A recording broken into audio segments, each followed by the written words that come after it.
Bonjour à tous. Aujourd'hui, nous sommes le dimanche 21 septembre 2025 et notre ami le professeur Marandi est de retour parmi nous. Bienvenue à nouveau, professeur. Bonjour Nima. Merci beaucoup de m'avoir invité dans votre émission. C'est un grand plaisir.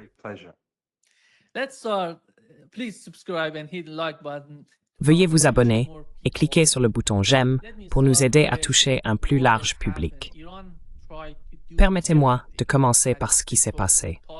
L'Iran a tout fait pour dialoguer avec l'AIEA, pour discuter avec les Européens. Mais les Européens ont décidé de recourir au mécanisme de rétablissement automatique des sanctions. Il semble que leur décision sera d'imposer de nouvelles sanctions, d'essayer d'exercer une pression maximale, comme ils en parlaient avant la mise en place du JCPOA. Qu'ont en tête les responsables iraniens en ce moment? Comment l'Iran va-t-il gérer cette situation actuelle?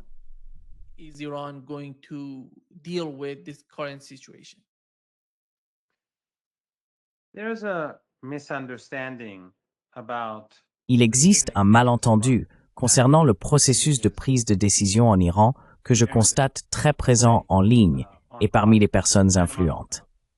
En effet, on suppose que si une personne en particulier fait une déclaration en Iran, cela représente l'opinion de l'ensemble de l'establishment politique. Ou bien, si l'on entend une personnalité de haut rang prononcer une phrase ou quelques phrases à une occasion donnée, on pense que cela reflète généralement les opinions de cette personne. Je pense que c'est une erreur. À mon avis, les Iraniens, ceux qui sont aux commandes, savaient très bien que les Européens utiliseraient le mécanisme de snapback.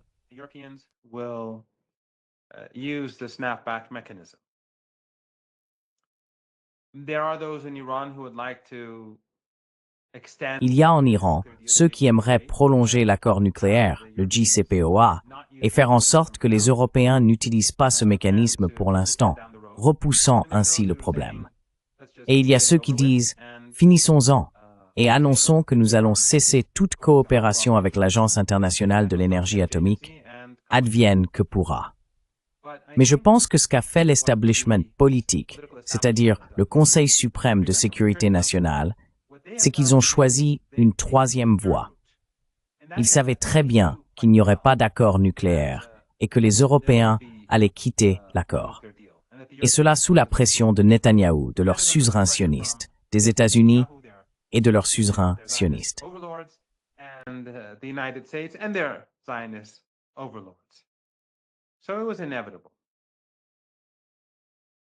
C'était donc inévitable.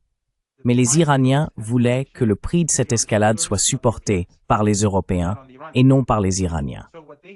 Ce qu'ils ont fait, c'est accepter de s'asseoir avec l'Agence internationale de l'énergie atomique et finalement, ils ont conclu un accord qu'ils ont signé au Caire ou en Égypte.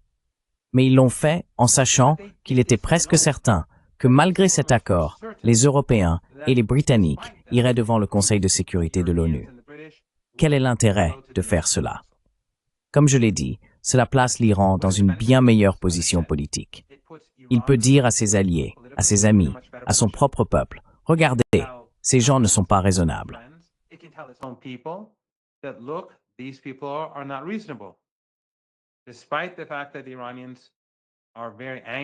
Bien que les Iraniens soient très en colère contre l'Agence internationale de l'énergie atomique et qu'ils croient qu'elle a collaboré avec le régime israélien et que le chef de l'agence a intentionnellement aidé le régime israélien en diffusant de fausses déclarations afin qu'il puisse les utiliser pour attaquer l'Iran.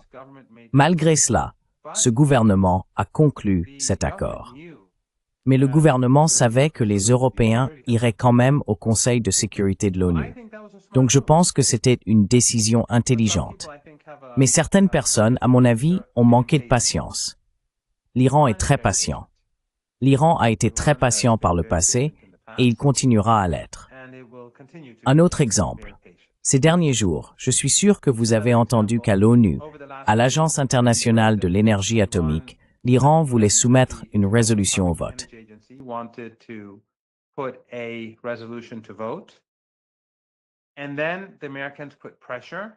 Ensuite, les Américains ont exercé des pressions et les Iraniens ont retiré cette résolution. Les médias occidentaux ont affirmé que l'Iran avait reculé face à la pression américaine, et beaucoup de gens ont pensé que c'était humiliant, mais ce n'est pas ce qui s'est passé. Les Américains n'ont pas mis la pression sur l'Iran. Ils ont mis la pression sur d'autres pays pour qu'ils votent contre l'Iran. Et beaucoup de ces pays sont vulnérables. Regardez notre propre région. Le seul pays de la région qui tient tête aux États-Unis, c'est l'Iran. Il n'y a que l'Iran. Dans toute l'Asie de l'Ouest, centrale et méridionale, il n'y a que l'Iran et le Yémen. Et en Afrique du Nord, il n'y a que l'Iran et le Yémen. Beaucoup de ces nations étaient intimidées par les États-Unis pour voter contre cette résolution.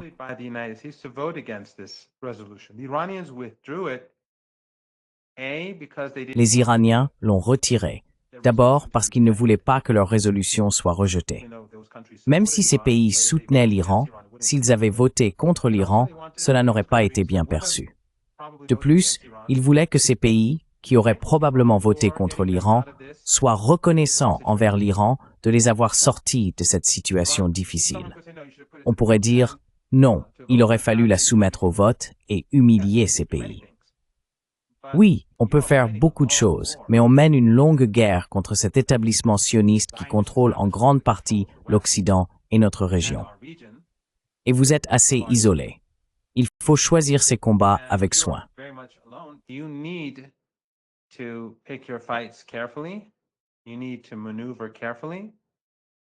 Il faut manœuvrer avec prudence. Il faut être sage et courageux, mais aussi plus attentif dans la manière de mener la guerre. Beaucoup de ce que nous voyons aujourd'hui est basé sur les émotions. Les gens se mettent en colère, deviennent émotifs. Ou bien certains disent, par exemple, pourquoi l'Iran ne continue-t-il pas de frapper le régime israélien? Ils veulent que l'Iran tire de plus en plus de missiles sur le régime. Oui, je comprends que des gens à travers le monde considèrent l'Iran comme le seul espoir. Et l'Iran est le seul espoir. L'Iran aide le Yémen. L'Iran aide Gaza d'une manière que nous ne comprendrons que dans des décennies. L'Iran aide le Liban. L'Iran aide la résistance dans toute la région. Et c'est la raison pour laquelle le régime israélien est en train de sombrer. Il est aujourd'hui méprisé dans le monde entier.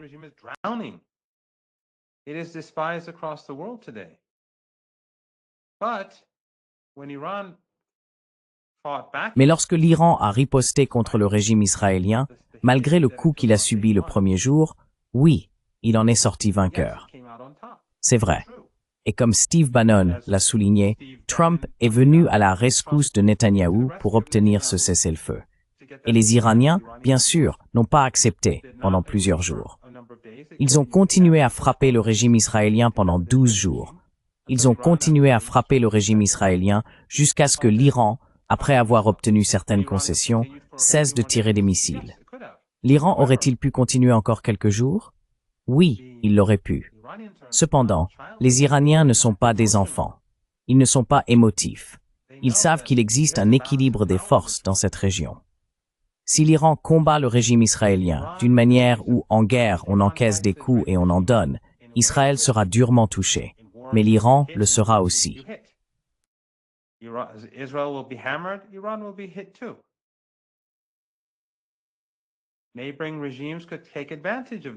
Les régimes voisins pourraient en profiter. Nous savons que la République d'Azerbaïdjan est une alliée du régime israélien. Nous savons que les Américains et les Israéliens exercent une grande influence au Kurdistan irakien. Nous savons que la Turquie n'est pas une amie de l'axe de la résistance. Ils ont collaboré avec le régime israélien pour le saper dans toute la région. Ils soutenaient les Saoudiens lorsque ces derniers ont mené la guerre génocidaire contre le Yémen pendant 7 ans. Ils ne se sont éloignés du Qatar que lorsque celui-ci a été assiégé par les Saoudiens et les Émiratis. L'Iran doit donc être fort face à l'OTAN, face aux États-Unis, face au régime israélien et à ses alliés. Mais il doit aussi lutter et rester puissant.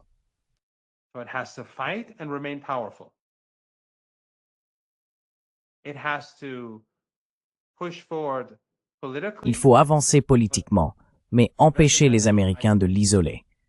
Donc l'Iran fait ce qu'il doit pour garder le plus de monde possible de son côté.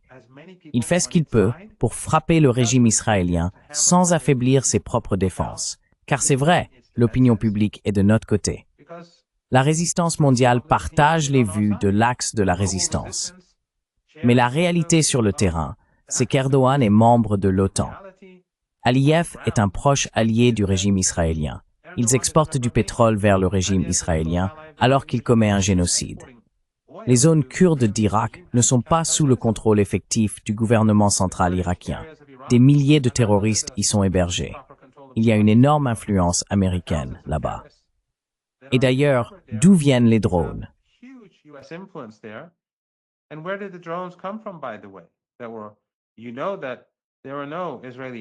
Vous savez qu'il n'y avait aucun avion israélien dans l'espace aérien iranien pendant la guerre de 12 jours. Il s'agissait de drones et de missiles qui sont arrivés. D'où venaient les drones? On a beaucoup entendu parler de la République d'Azerbaïdjan. On a beaucoup entendu parler du nord de l'Irak et de la Syrie. Donc l'Iran doit être très calculateur. Il doit continuer à affronter le régime israélien et ses alliés. Et les Israéliens en payent le prix. Maintenant, l'Occident peut dire tout ce qu'il veut sur la supériorité des Israéliens et l'affaiblissement de la résistance. Mais ce que nous voyons aujourd'hui, c'est un régime israélien qui est méprisé dans le monde entier.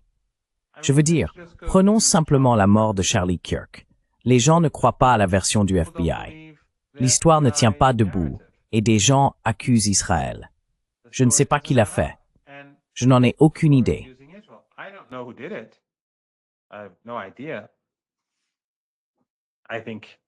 Je pense que les Israéliens y ont un intérêt, d'après ce que l'on entend sur la façon dont il a changé, etc. Mais le fait est que le régime israélien est profondément méprisé aux États-Unis. Netanyahou doit constamment aller tweeter et publier des vidéos pour dire qu'ils ne l'ont pas fait. Cela signifie que la situation du régime est catastrophique. C'est terrible. Maintenant, en mettant de côté l'économie, l'armée, tout cela, le régime israélien a perdu son aura de légitimité.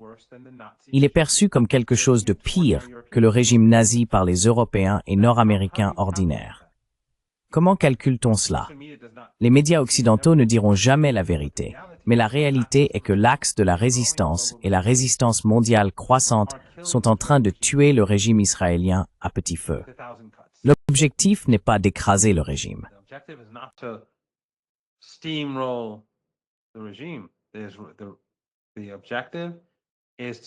L'objectif est de le délégitimer, de le dévoiler, de l'affaiblir, ou finalement de le voir s'effondrer à un moment donné.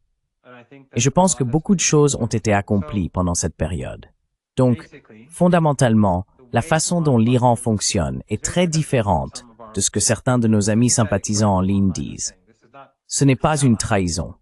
L'accord en Égypte était un accord dont l'Iran savait qu'il ne durerait pas. Lorsque l'Iran a retiré la résolution à l'AIEA, il savait que probablement, malgré le fait que la plupart des membres, tous les membres non occidentaux sauf un ou deux, auraient voté pour l'Iran, ils ont vu les menaces que les Américains faisaient peser. Vous savez que les Américains, les États-Unis et les Européens sont devenus fous maintenant. Leur comportement est scandaleux.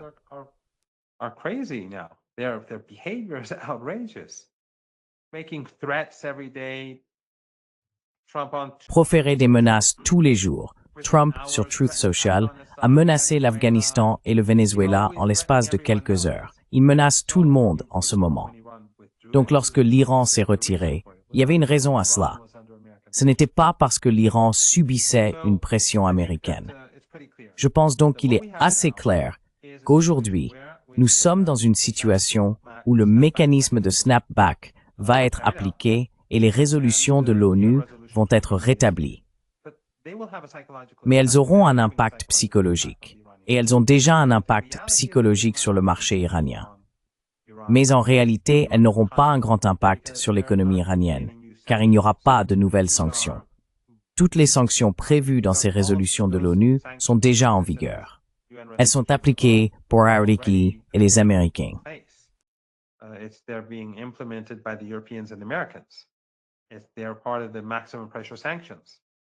Elles font partie des sanctions de pression maximale.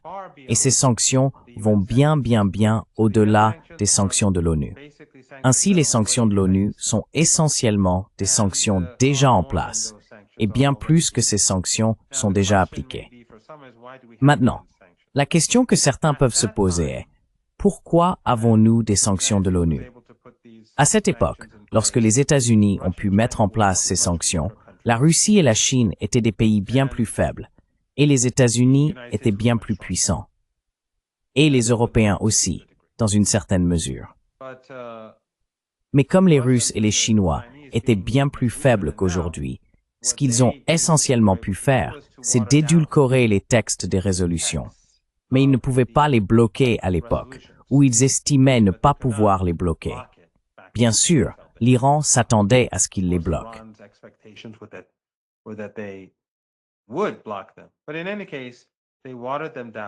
Mais de toute façon, ils les ont édulcorés. Mais à l'époque, les choses étaient différentes. Aujourd'hui, nous avons vu qu'en Chine, lors du sommet de l'Organisation de coopération de Shanghai, les ministres des Affaires étrangères iraniens, russes et chinois ont signé une déclaration très importante que vos téléspectateurs devraient consulter. Il s'agit d'une déclaration dans laquelle ils affirment que le mécanisme de snapback n'est pas légitime, que ce qu'ont fait les Européens n'est pas légal et qu'ils ne le reconnaissent donc pas. C'est un point important, car cela signifie essentiellement que les Russes et les Chinois vont ignorer ce soi-disant rétablissement des résolutions du Conseil de sécurité de l'ONU. Et l'ONU est déjà en train de mourir. Mais je pense que c'est une déclaration très importante que les 3 ministres des Affaires étrangères ont signée. C'est d'ailleurs un bel accomplissement.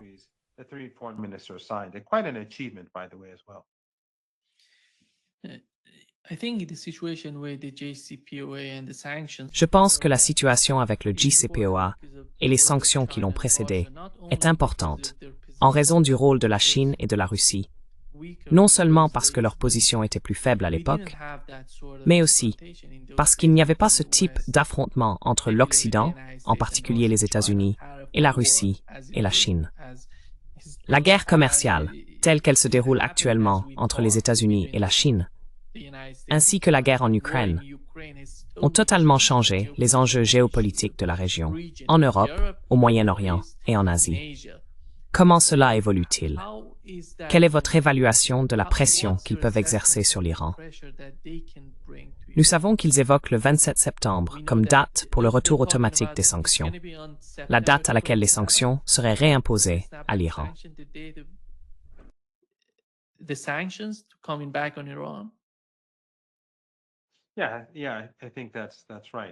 Oui, je pense que c'est exact. Fondamentalement, nous avons aujourd'hui une situation, et vous avez tout à fait raison. Non seulement la Chine et la Russie sont aujourd'hui bien plus puissantes qu'elles ne l'étaient à l'époque, et continuent de gagner en puissance en termes relatifs par rapport à l'Occident, mais aussi, comme vous l'avez justement souligné, la confrontation qui existait à l'époque était bien plus réduite, bien plus limitée, et n'avait rien à voir avec ce que nous connaissons aujourd'hui entre l'Occident et ses pays, et d'autres pays également. Mais je parle de la Russie et de la Chine, parce qu'elles siègent au Conseil de sécurité de l'ONU et disposent du droit de veto. Donc, vous avez tout à fait raison. Nous vivons aujourd'hui dans un monde très différent. Comme vous le savez, je suis rentré de Chine ce matin même.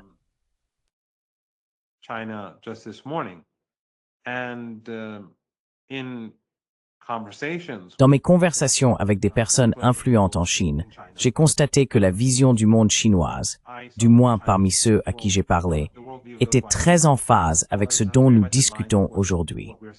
L'un d'eux, avec qui j'ai échangé, a dit quelque chose à quoi je ne m'attendais pas, car nos amis chinois sont généralement très prudents. Mais il a affirmé que l'Iran, la Russie et la Chine, et ce n'était pas quelqu'un des médias ou quoi que ce soit de ce genre, mais je ne veux pas entrer dans les détails. Il disait que la force iranienne est la force chinoise, la force russe est la force chinoise, et la force chinoise est la force iranienne et russe. En ce moment, tous doivent rester forts.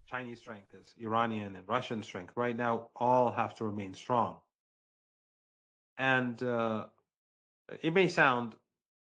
cela peut sembler tout à fait normal à votre public, mais il s'agissait d'une personne influente qui ne s'exprime généralement pas de cette manière.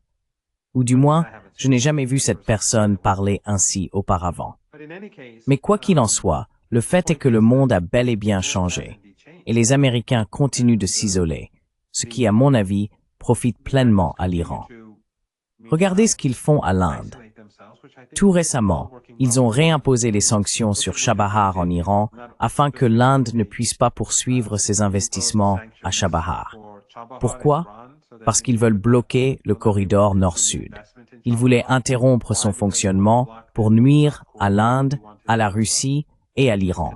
Et puis il y a eu les frais de visa qui viennent d'être imposés et qui visaient essentiellement l'Inde plus que tout autre pays.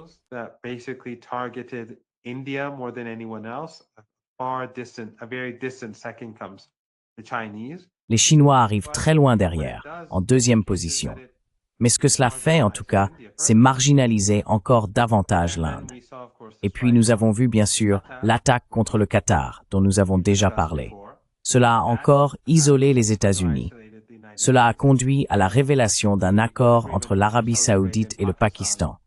Et cela montre simplement qu'aujourd'hui, les pays, quelle que soit la nature de cet accord et les implications qu'il pourrait avoir, le fait est que cela oblige les régimes familiaux arabes du Golfe Persique à repenser leur situation. Ils sont très vulnérables. Le pays qu'ils pensaient les protéger et pour lequel ils payaient un prix énorme, des milliers de milliards de dollars, littéralement en pot de vin au fil des années, ce régime était en réalité contre eux.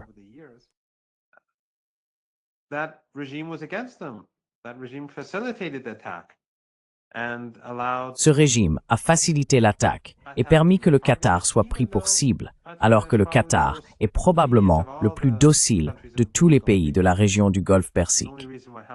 Et la seule raison pour laquelle le Hamas existait là-bas, c'est parce que les États-Unis et le régime israélien le voulaient. Les dirigeants occidentaux tirent d'énormes bénéfices du Qatar, financièrement parlant, y compris des membres du régime israélien. Car le Qatar, comme d'autres pays, donne de l'argent à des personnes influentes et investit dans des endroits comme Israël et la Palestine.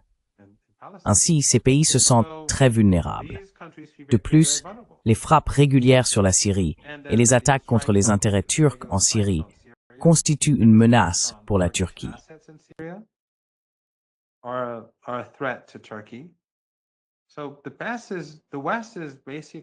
Donc l'Occident fait essentiellement de son mieux pour s'isoler.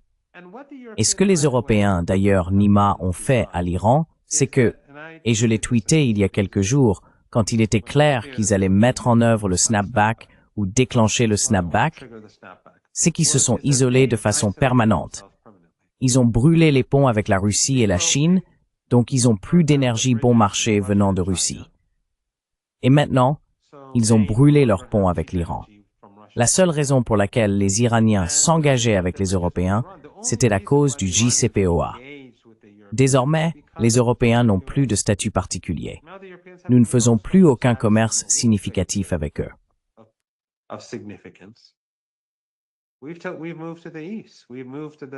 Nous nous sommes tournés vers l'Est. Nous nous sommes tournés vers le Sud. Nous nous sommes rapprochés des membres des BRICS et de l'Organisation de coopération de Shanghai. Nous vivons aujourd'hui dans un monde très différent. Le seul avantage des Européens était que le JCPOA leur servait de prétexte pour rester engagés avec l'Iran. Eh bien, ils ne l'auront plus. Ils ont donc perdu l'opportunité de voir le pétrole et le gaz iranien remplacer le pétrole et le gaz russe. Ils en avaient besoin. À l'avenir, ils n'auront plus non plus de pétrole et de gaz russe, car les Russes les ont désormais promis à la Chine, Sibérie 2. Le gaz de Sibérie 2, c'est le gaz qui était destiné à l'Europe. Voilà, c'est tout.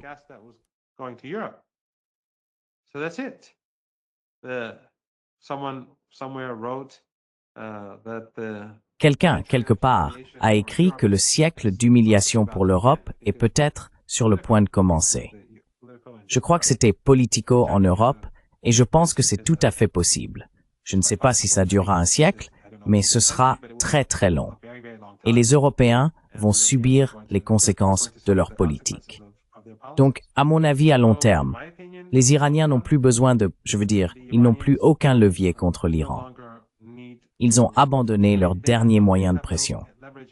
Ainsi, l'Iran peut se concentrer sur de nouvelles relations. Et bien sûr, l'Iran ne coopérera plus avec l'Agence internationale de l'énergie atomique. Mais je pense que c'est une bonne nouvelle pour l'Iran.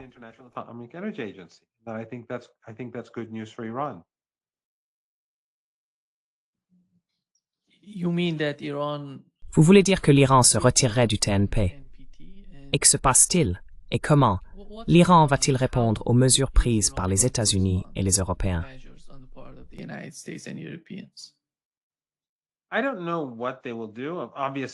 Je ne sais pas ce qu'ils vont faire.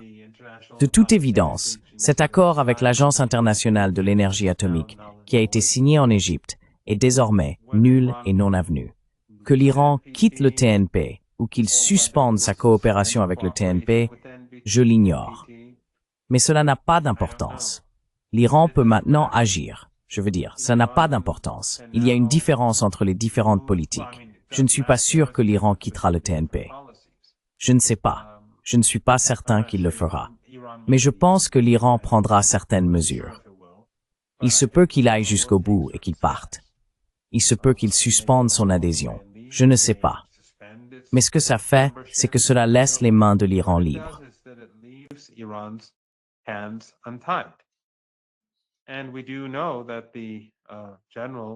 Et nous savons que le général qui dirigeait l'agence de renseignement américaine a admis que le programme nucléaire iranien n'a pas été détruit. L'Iran dispose de l'infrastructure nécessaire pour construire des centrifugeuses et tout ce dont il a besoin. Et le programme lui-même, d'après ce qu'il dit, ce n'est pas moi qui le dis, a bien survécu. Cela place l'Iran dans une position très dominante. Et bien sûr, les capacités de missiles de l'Iran sont inégalées. Nous avons vu comment les missiles iraniens ont poussé Netanyahou à demander à Trump un cessez-le-feu. Nous avons vu comment ils se sont abattus sur Tel Aviv et d'autres villes. Nous avons vu comment l'Occident collectif a été incapable d'arrêter ces missiles. Donc l'Iran possède la technologie nucléaire et n'a désormais plus aucune raison de montrer ce qu'il fait à l'Occident. Il dispose de ses capacités balistiques.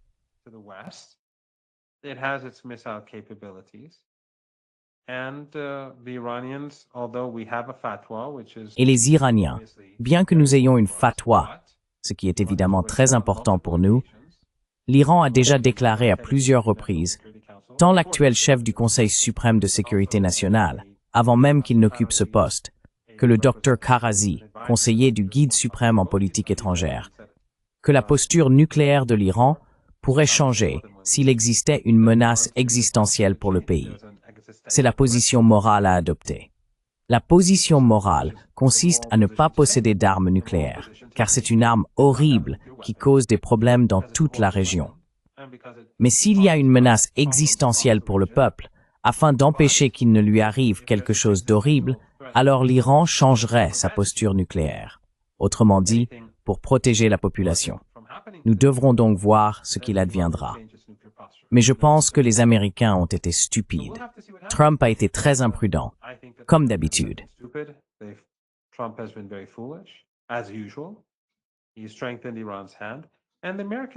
Il a renforcé la position de l'Iran. Et les Américains ont beaucoup de problèmes. Non seulement ils se sont créés un nombre immense d'adversaires à travers le monde. Rappelez-vous qu'en 2002, 2003, 2004 et 2005, l'Iran était la grande force du mal pour l'Occident. Souvenez-vous de l'axe du mal et tout cela. Maintenant, ce sont la Russie, la Chine, l'Inde, le Brésil, tous ces autres pays qui ont été ajoutés à cette liste. Certains d'entre eux sont bien plus puissants que l'Iran, comme la Chine. Et puis les États-Unis ont d'énormes problèmes chez eux. La haine envers le régime israélien grandit. Et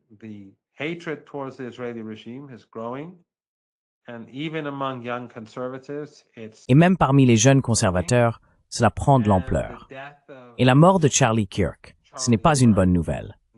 C'est pas une bonne nouvelle pour le régime israélien, vu la tournure des événements, la façon dont le FBI essaie de mentir et de dissimuler la vérité sur l'assassinat. Je ne sais pas ce qui s'est passé. Évidemment, je ne prétends pas que ce sont les Israéliens qui l'ont fait. Bien sûr, le premier endroit vers lequel je pointerais du doigt serait Tel Aviv, ou le lobby sioniste, mais je n'en sais rien. Mais les preuves qu'ils ont fournies ne semblent pas, il semble qu'ils cachent, il est clair qu'ils essayent de dissimuler des choses.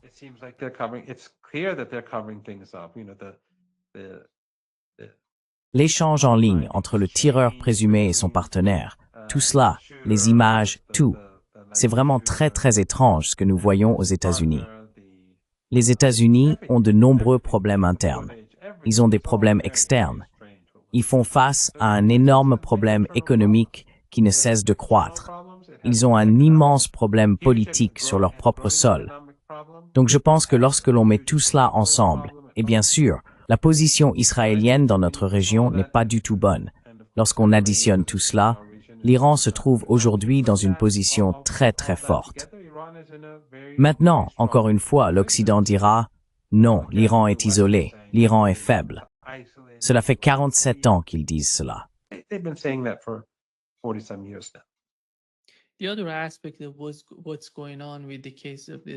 L'autre aspect de ce qui se passe avec l'affaire de l'assassinat de Charlie Kirk et de ce qui se passe aux États-Unis, c'est que la propagande israélienne ou le soutien à Israël diminue drastiquement chez les jeunes de moins de 30 ans. Et c'est pour cela qu'ils essayent autant. Ils essayent de tout faire pour reprendre, pour s'approprier tout ce que Charlie Kirk était en train de construire. Ils essayent, vous savez, de posséder, d'avoir le mouvement de leur côté. Mais il ne semble pas que cela arrivera pour Israël. Ils ne comprennent pas la profondeur de ce qui est arrivé à l'image d'Israël, à la façon dont les gens perçoivent Israël, avec la question de Gaza, du Moyen-Orient, de la Palestine, de la Cisjordanie, peu importe, en Syrie, au Yémen, au Liban.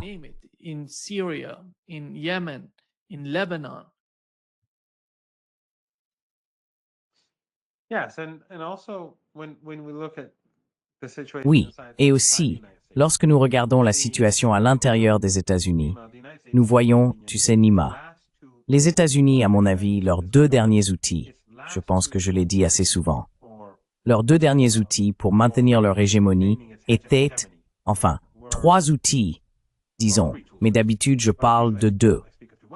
L'un est le militaire que nous allons laisser de côté, mais les deux outils auxquels je pense, le premier est la notion de droit de l'homme, qui a toujours été factice, mais beaucoup de gens y croyaient. Ils avaient les médias et tout cela, et les médias occidentaux ont créé cette façade. Et beaucoup de gens, de jeunes étudiants iraniens à moi, y croyaient, beaucoup d'entre eux. Et ils soutenaient la liberté. Gaza a détruit cela. Gaza a démoli cette notion de droit de l'homme et de dignité humaine. Démoli. Le second était la notion de liberté aux États-Unis.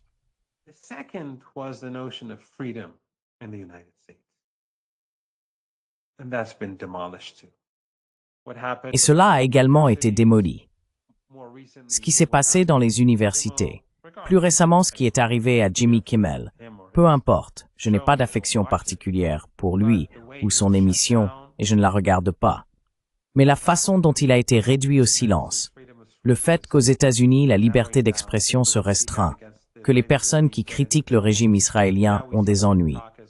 Maintenant, on voit que TikTok va tomber entre les mains des Israéliens. On voit que CBS et tout le reste deviennent de plus en plus ouvertement contrôlés. J'entends dire que les funérailles de Charlie Kirk vont ressembler à des funérailles d'État, où le président, la vice-présidente et des ministres prendront la parole. C'est comme s'ils essayaient de prendre le contrôle total et de s'assurer que personne ne dise quoi que ce soit qui dépasse les limites acceptables.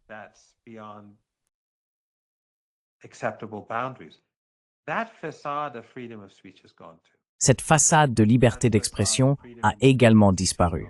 Cette façade de liberté aux États-Unis s'est évanouie.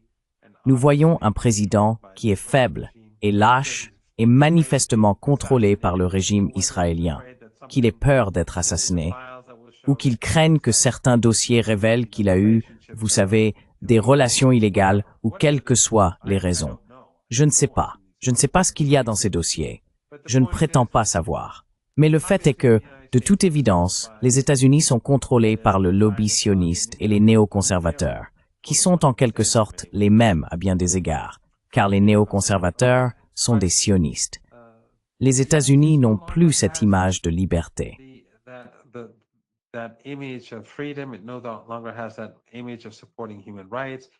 Elle n'a plus cette image de défenseur des droits de l'homme.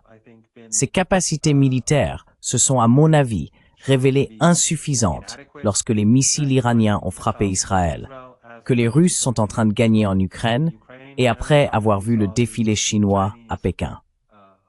Je pense que les États-Unis s'affaiblissent sur tous les fronts et que les gens chez eux, du moins beaucoup de ceux qui voient à travers la propagande, commencent à s'en rendre compte. Les États-Unis rencontrent donc tous ces problèmes dans la région, tout comme le régime israélien et, vous savez, leurs acolytes en Europe. Mais ils ont aussi des problèmes croissants chez eux. Les États-Unis sont profondément divisés.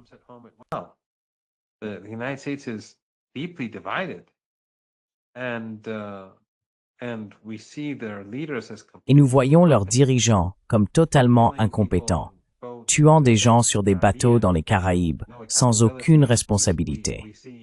Nous voyons comment ils s'en prennent à différents pays, menaçant l'Afghanistan, exigeant une base en Afghanistan et exigeant que les Vénézuéliens obéissent et fassent ce qu'ils veulent. Cela ne donne pas une bonne image des États-Unis et c'est clairement un signe que les choses se détériorent pour eux. Professeur Marandi, l'une des questions que beaucoup de gens nous posent concerne l'option Samson du gouvernement israélien.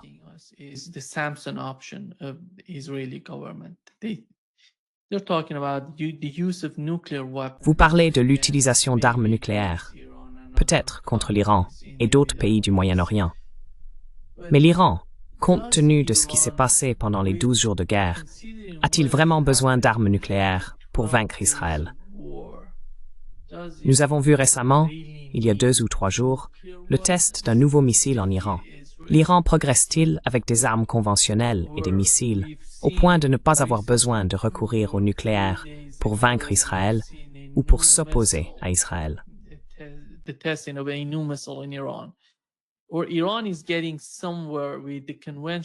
Eh bien, une chose que j'aimerais dire, puisque vous en parlez, c'est que j'ai lu quelque part en ligne que ce test de missile était un échec. En réalité, je peux affirmer avec confiance, pour une raison ou une autre, que c'était un immense succès. Et je ne veux pas entrer dans les détails concernant le missile, parce que je n'en sais pas beaucoup, et plus j'en parle, plus, vous savez, je marche sur des œufs. Mais il s'agissait apparemment d'une réalisation importante. Et ce fut un grand succès. Ce n'était pas seulement un succès, c'était un grand succès. Aujourd'hui, l'Iran est bien mieux préparé à la guerre qu'il ne l'était il y a quelques mois, pour de nombreuses raisons que nous avons, je crois, déjà évoquées.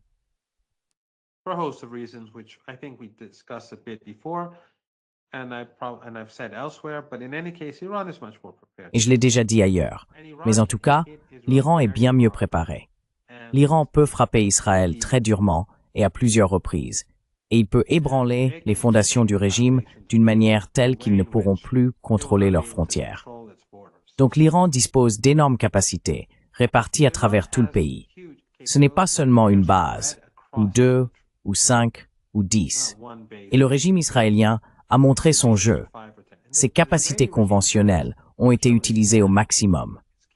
Les capacités de l'Iran, elles, n'ont pas été utilisées à leur maximum, parce que les Iraniens ne s'attendaient pas à ce genre de guerre. Tout le monde pensait que le régime israélien mènerait quelques frappes ici et là contre le programme nucléaire, quelques installations militaires, et qu'il riposterait avec quelques missiles pour leur faire mal. Mais ils ne pensaient pas que l'objectif des Américains et des Israéliens était de faire tomber l'État.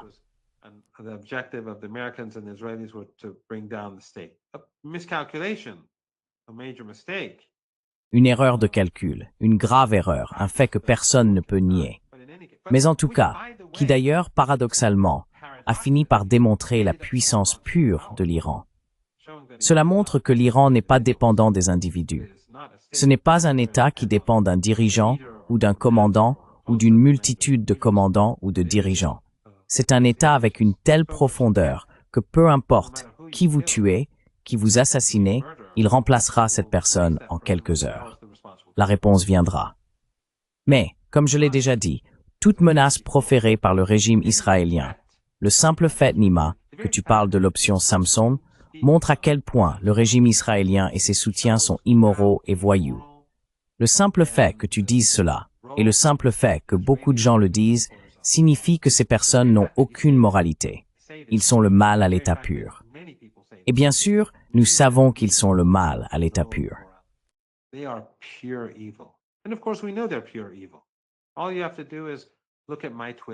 Il suffit de regarder mon fil Twitter, car la plupart de mes tweets concernent Gaza. Je montre simplement ce qu'ils font aux femmes et aux enfants, les massacrant, leur arrachant les membres, puis poursuivant le carnage, assassinant des gens dans leur sommeil, tuant des personnes alors qu'elles se tiennent simplement parmi les décombres. Ils aiment tuer des gens. Ils aiment le massacre.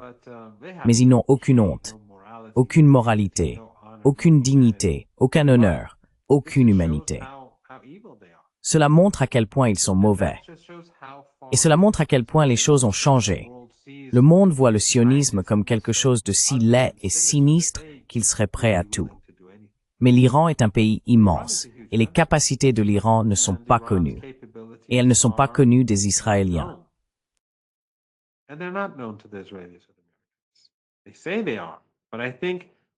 Ils disent qu'ils savent, mais je pense, sans entrer dans trop de détails, qu'ils ne savent pas autant qu'ils le prétendent. Cela a été évident dans la façon dont ils ont mené la guerre. Ils ne savent pas tant de choses que ça. Je veux dire, savoir où certaines personnes vivent n'est pas vraiment un grand exploit. Il est très facile de savoir où vivent les hauts responsables et les généraux, où vivent leurs familles, dans n'importe quelle ville, dans n'importe quelle capitale. Même là où tu vis au Brésil, dans la capitale, on sait où vivent les généraux et les ministres. Aucun d'eux ne se cache sous terre. Mais à partir de maintenant, bien sûr, l'Iran prendra des précautions supplémentaires.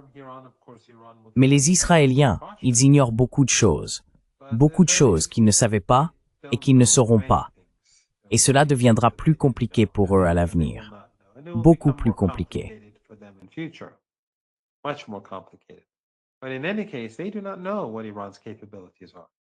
Mais en tout cas, ils ne savent pas quelles sont les capacités de l'Iran. Et si l'Iran, comme je l'ai dit, non pas selon mes propres propos, mais selon ce qu'a déclaré le Dr Larijani, l'actuel chef du Conseil suprême de sécurité nationale, l'an dernier, je crois, et selon ce qu'a dit le Dr Karazi, au moins à 2 reprises, si l'Iran perçoit une menace existentielle, alors sa posture nucléaire changerait. Les capacités conventionnelles de l'Iran et ses capacités nucléaires sont connues de tous. Le programme nucléaire iranien fait partie des 10 premiers au monde. Ils ont tué une poignée de scientifiques, mais la plupart étaient des gestionnaires. Il y a des milliers de jeunes scientifiques qui travaillent dans l'industrie et sur le terrain, et des milliers de jeunes officiers prêts à défendre le pays avec des missiles, des drones et tout ce qui sera nécessaire.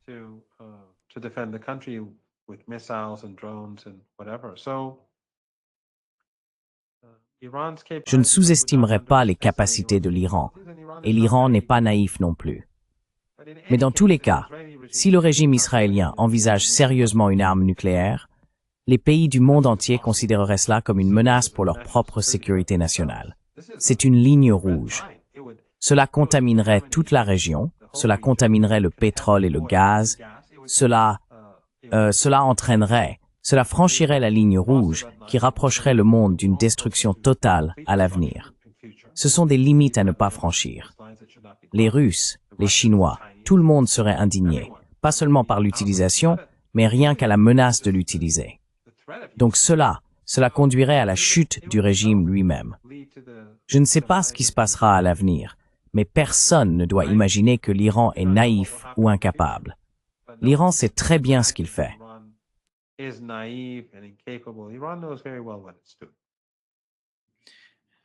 Donald Trump a tweeté que si l'Afghanistan ne rend pas les aéroports à ceux qui les ont construits, c'est incroyable que ceux qui les ont construits. Lui, il ne les a pas construits. He didn't build it. He didn't build it. Il ne l'a pas construit. Il a été construit bien avant que les États-Unis n'envahissent l'Afghanistan. Je crois que ce sont les Russes qui l'ont construit. Alors, devraient-ils le rendre aux Russes? Should they give it back to the Russians? It seems that what he's mentioning is that. Il semble qu'il évoque le fait qu'il propose quelque chose. Mais le professeur Marandi en a parlé et a dit « Nous voulons nous occuper de la Chine. Nous voulons avoir un levier sur la Chine. » Mais il semble que cela ne concerne pas seulement la Chine. Il s'agira aussi de la Russie, de l'Iran, de la Chine et même du Pakistan, si cela devait poser problème. Even Pakistan, if that would be a problem. But India. India. It's about Asia. L'Inde. It's about the rise of L'Inde. Il s'agit de l'Asie, de la montée de l'Asie. Les États-Unis et l'OTAN veulent rendre l'Asie instable. C'est pourquoi le Qatar, les Émirats, l'Arabie Saoudite, Mohammed Ben Salman moins ces dernières années, et les Émirats aussi moins ces dernières années. Mais pourquoi ces pays soutenaient-ils l'EI et Al-Qaïda? Pourquoi soutenaient-ils le wahhabisme? Rappelez-vous, la religion officielle du Qatar est le wahhabisme, cette secte takfiri. Et c'est pourquoi Erdogan a formé tant de milliers, des dizaines de milliers, au cours des 13-14 dernières années, probablement plus de 100 000 takfiris, au Qatar, en Turquie, en Irak et en Syrie.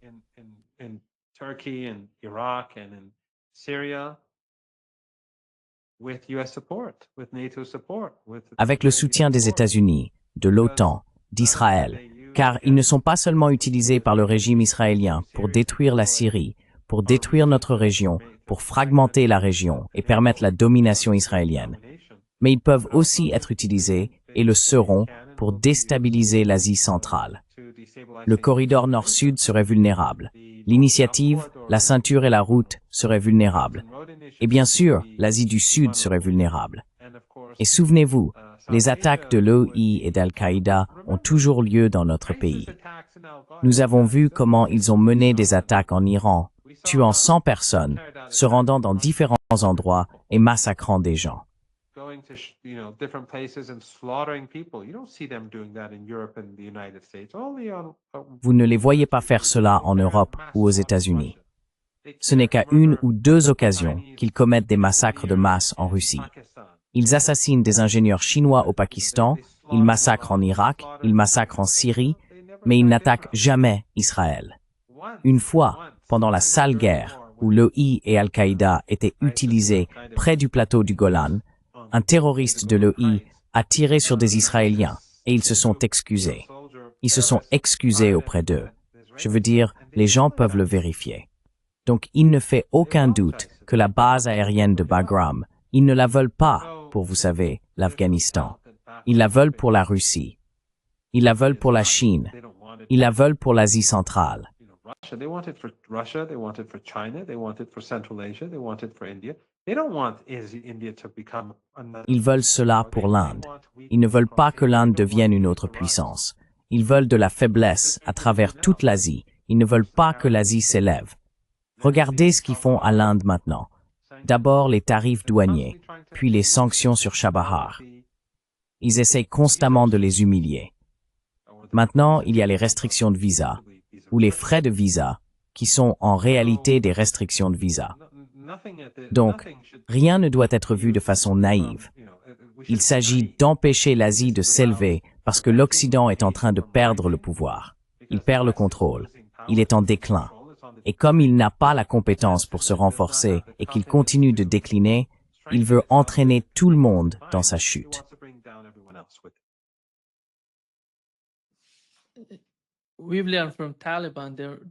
Nous avons appris que les talibans ne sont pas d'accord avec ce que Donald Trump demande.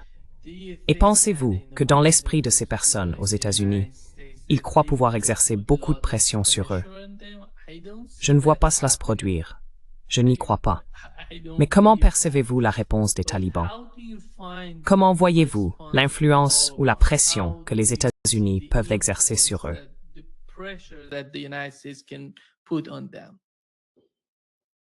Well, it would look horrible for the Taliban. Eh bien, cela donnerait une image horrible des talibans. Ils commenceraient à ressembler à la Syrie. En ce moment, on voit que Shara s'est dévoilé comme un instrument, et son peuple n'est que des instruments. Il essaye désespérément de conclure un accord. Il va maintenant à Washington, il va à New York. Al-Qaïda, après le 11 septembre, nous sommes toujours en septembre, Al-Qaïda retourne officiellement à New York. Cela en dit long sur la véritable histoire du 11 septembre. Rien que cela. Le chef d'Al-Qaïda, les créateurs de Daesh, il va maintenant à New York. C'est 2001, 2024, juste 24 ans. 24 ans et quelques jours. Si les talibans vont dans cette direction, la situation en Afghanistan n'est pas bonne. La situation est mauvaise là-bas. Le pays est dans une situation très difficile. La vie est vraiment horrible.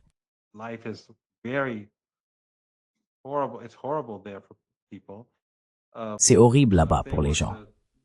Donc s'ils devaient faire preuve de ce genre de flexibilité envers les Américains, ils perdraient la face aux yeux de leur propre population. Mais ils perdraient aussi toute la bonne volonté qu'ils ont dans la région. Car les Iraniens collaborent avec eux, ils font du commerce et des affaires. Le Pakistan aussi, la Russie aussi, la Chine aussi. Les Américains sont très éloignés. Ce ne sont plus les États-Unis d'il y a 20 ou 30 ans. Donc s'ils se tournent vers les Américains, ils vont se nuire beaucoup plus et ils seront perçus très différemment. Je ne pense pas qu'ils vont faire cela. Je trouve très improbable qu'ils aillent dans cette direction. Et je pense que les Américains devraient d'abord et avant tout se concentrer sur le Groenland et le canal de Panama et s'occuper de cela en premier. Puis ils pourront commencer à penser à d'autres pays.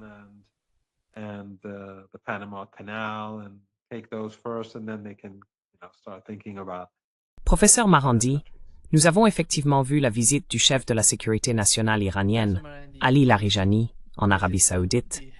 Il s'est entretenu avec les responsables sur place et nous avons constaté une nouvelle attitude de la part de l'Arabie Saoudite en collaboration avec le Pakistan, une nouvelle alliance, un traité de défense entre les deux pays. L'un peut défendre l'autre en cas d'attaque. Ainsi, l'Arabie Saoudite, nous avons appris qu'ils ont discuté avec des responsables iraniens de ce qui s'est passé, de la situation concernant le traité de défense entre l'Arabie Saoudite et le Pakistan. Ils tentaient d'éclaircir les choses auprès des responsables iraniens. Alors, quel est l'état des relations entre l'Iran et l'Arabie Saoudite? Pensez-vous, j'ai discuté avec mes invités, principalement en Occident, qu'ils estiment que le rapprochement entre l'Arabie Saoudite et l'Iran s'améliore, que les relations entre les pays arabes et les Iraniens deviennent meilleures. Quel est votre point de vue à ce sujet?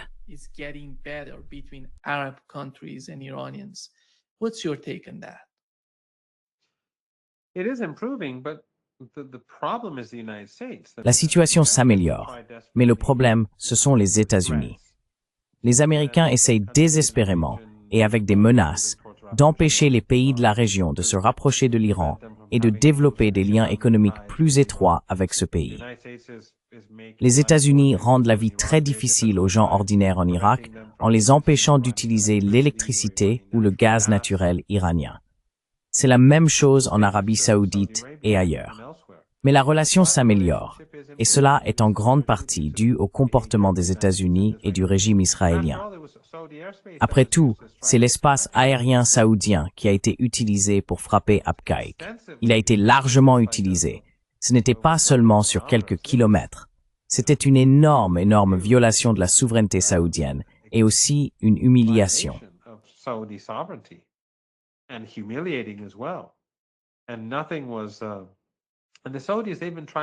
Et les Saoudiens, cela fait des années qu'ils essayent d'abattre des drones et des missiles yéménites tirés sur Israël.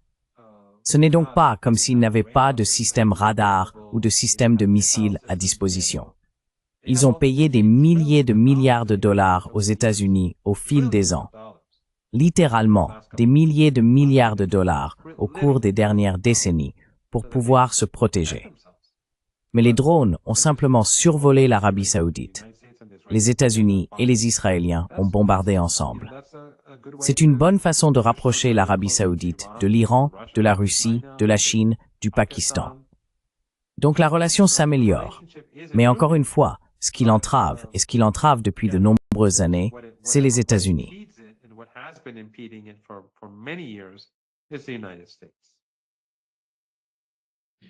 Just to wrap up this session, I want to talk about Pour conclure cette session, je voudrais parler de la situation concernant l'État palestinien.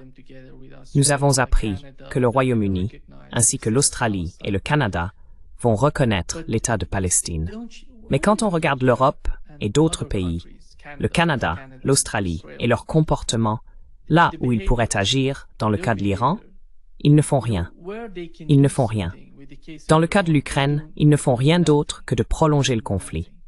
Mais lorsqu'il s'agit de Gaza, après tout le soutien qu'ils ont apporté à Israël jusqu'à présent, maintenant ils veulent parler de l'État palestinien. Qu'est-ce que cela signifie selon vous? Est-ce simplement une posture politique ou est-ce quelque chose de plus? Is that a political posture? It's just that. Oui, ce n'est qu'une posture politique. Aucun de ces pays ne prendra volontairement des mesures pour instaurer un État palestinien. Ils acceptent le nettoyage ethnique, ils font gagner du temps au régime israélien, ils continuent de coopérer avec lui, ils continuent de lui fournir des renseignements, ils continuent de lui fournir des armes. Ils sont en train de perpétrer l'Holocauste. Ils sont des partenaires à part entière de cet Holocauste. Ils continuent d'être des partenaires à part entière. Les Britanniques, les Français, les Allemands et les autres. Ce sont des partenaires à part entière. Il n'y a aucune sanction. Ils continuent de fournir de l'aide. Les principaux médias d'État dans ces pays, ou les médias affiliés à l'État, continuent tous d'essayer de justifier les Israéliens, d'être apologétiques envers le régime à travers l'Europe.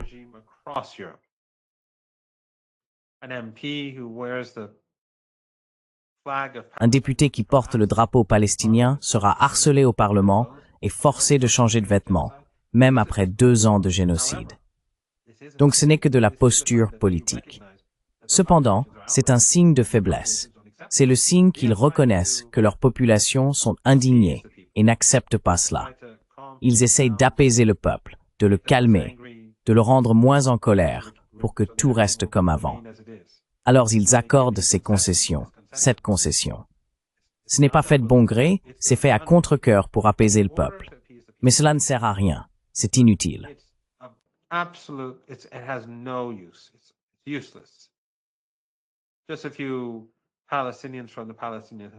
Seuls quelques Palestiniens de l'autorité palestinienne auront désormais des emplois dans différents pays européens. Ils occuperont un bâtiment appelé ambassade à Paris, à Londres ou ailleurs. Mais encore une fois, cela montre que l'état d'esprit a changé et nous devons continuer à faire pression. Et les gens du monde entier doivent continuer à faire pression. Ils doivent renverser ces régimes et porter au pouvoir des personnes qui changeront leur discours sur la Palestine, sur les droits humains et sur la dignité humaine. Ou ils doivent forcer ces politiciens ou les politiciens de ces partis à changer de position ou à en écarter certains pour en faire venir d'autres, des personnes plus jeunes qui changeront la trajectoire de ces pays.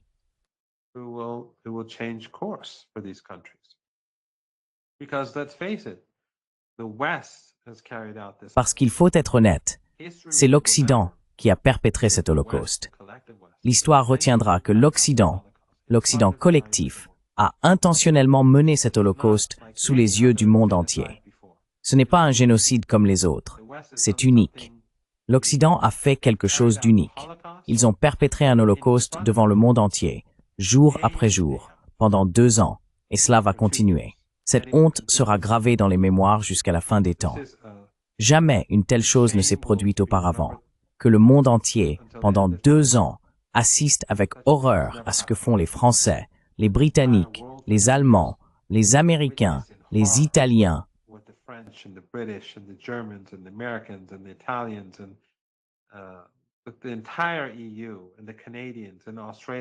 mais l'ensemble de l'Europe, les Canadiens, les Australiens, Erdogan, la Nouvelle-Zélande, les Émirats, la Jordanie, l'Égypte, le Maroc et tous les autres, ce qu'ils ont permis ou facilité ou rendu possible ou financé. Différents acteurs ont joué des rôles différents. Cela ne sera jamais oublié. Les gens ne devraient donc pas voir cela comme... Ils devraient le voir comme une petite victoire symbolique de leur résistance, mais il faut la reconnaître pour ce qu'elle est, sans aucune substance concrète sur le terrain. Mais cela devrait les encourager à pousser plus fort et à étendre l'influence de la résistance. Et au final, je n'ai aucun doute que le régime israélien, les sionistes et leurs complices, ainsi que les néoconservateurs, échoueront.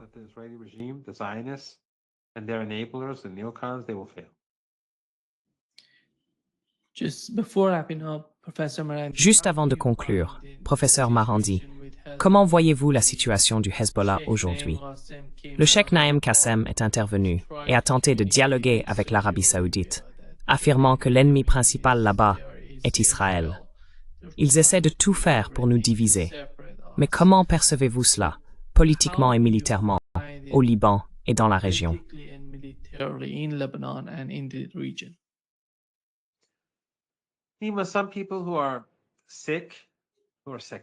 Certaines personnes qui sont sectaires, et ils le sont, parce qu'ils sont influencés par la richesse du pétrole et du gaz, sont irrationnels et inutiles, et n'ont jamais aidé le peuple palestinien. Ils n'ont jamais rien fait pour la Palestine, ni pour leur propre peuple. Ils ne font qu'insulter les autres, et accuser les autres, alors que le vrai problème, c'est eux-mêmes. Alors ils attaquent le Hezbollah.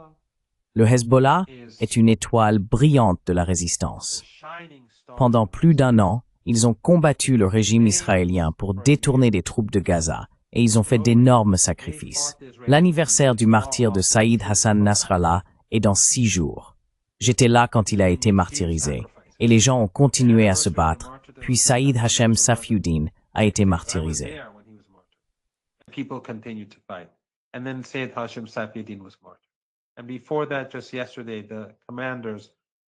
Et avant cela, juste hier, les commandants défilaient.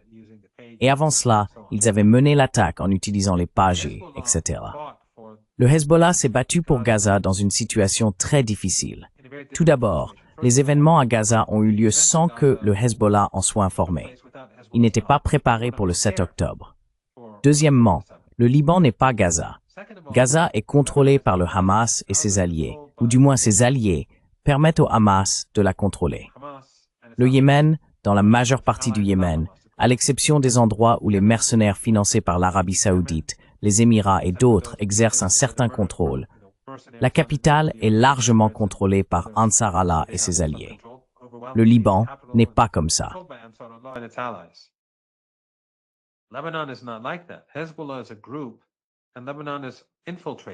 Le Hezbollah est un groupe, et le Liban est infiltré et compte de nombreux ennemis. Lorsque le Hezbollah se battait, des députés du Parlement libanais soutenaient les Israéliens, appelant à la destruction du Hezbollah. Et ces personnes pouvaient traverser le Liban en voiture. Elles pouvaient aller où elles voulaient dans le pays. Et une partie importante de la population était opposée à la résistance. Certains d'entre eux partageaient la même idéologie. Laissons tomber, je ne veux pas m'aventurer là. Mais certains de ces gens sectaires, très sectaires, sont ceux avec qui ils prétendent être alliés au Liban. Ils étaient contre la résistance.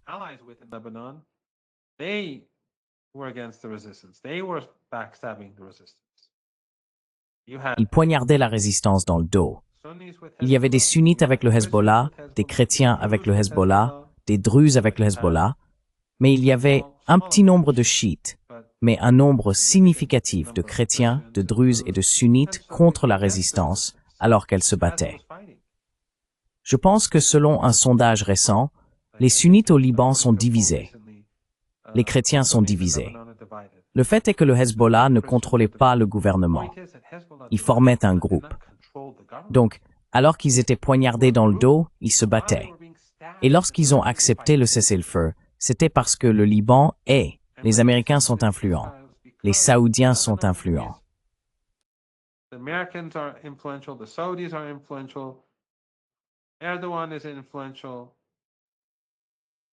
Erdogan est influent. Et il y avait Daesh et Al-Qaïda en Syrie. Ils n'avaient pas encore pris le contrôle, mais ils étaient présents. Donc ils se sacrifiaient malgré le fait d'être encerclés. ils auraient pu conclure un accord. Les Américains leur auraient beaucoup donné s'ils étaient simplement restés en dehors de tout cela. Et c'est la même chose avec Ansarullah. Donc ils sont héroïques et ils ont fait d'énormes sacrifices et les Israéliens ont tout lancé contre eux. Tout ce qu'ils avaient. Le Hezbollah est beaucoup plus fort. Et cela s'explique en partie par le fait qu'ils se sont reconstruits progressivement. Ils ont tiré des leçons de la guerre. Ils ont appris de leurs erreurs, tout comme nous avons appris de nos erreurs ici en Iran.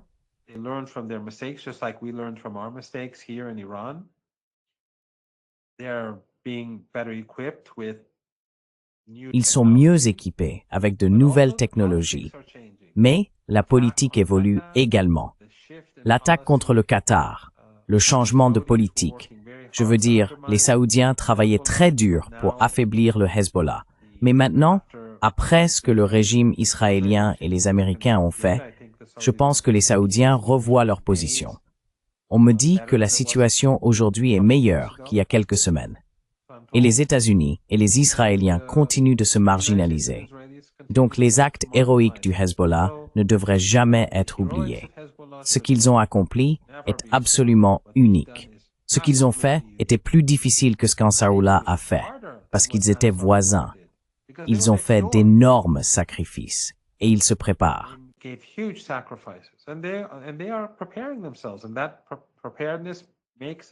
Et cette préparation rend le régime israélien prudent quant à l'idée de se concentrer entièrement sur le Sud.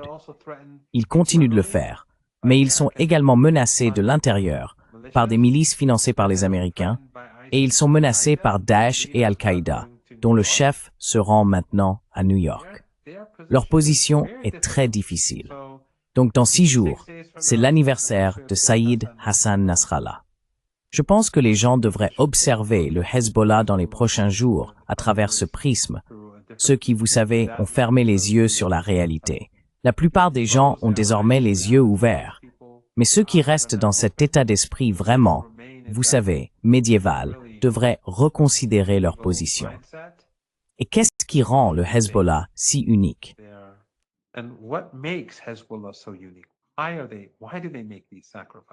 Pourquoi font-ils ces sacrifices? Qu'est-ce qui, dans leur vision du monde, les pousse à agir ainsi?